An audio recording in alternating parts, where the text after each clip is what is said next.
Hello everyone, welcome to my breakfast series episode 1 যেখানে I will show you some interesting and চটকদার breakfast recipe ideas.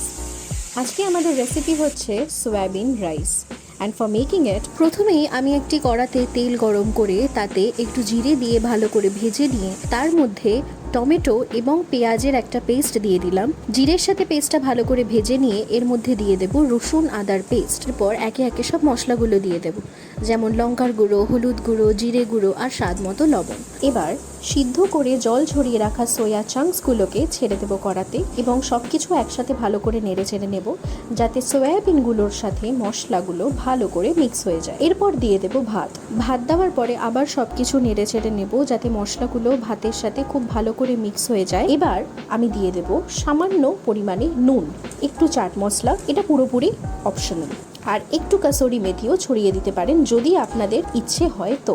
এদিকে আমার soybean fried rice কিন্তু একদম ready and hot to serve. বিশ্বাস করুন, আমার কিন্তু হেব্বি লেগেছে খেতে। আশা করি আপনাদেরও খুব ভালো লাগবে।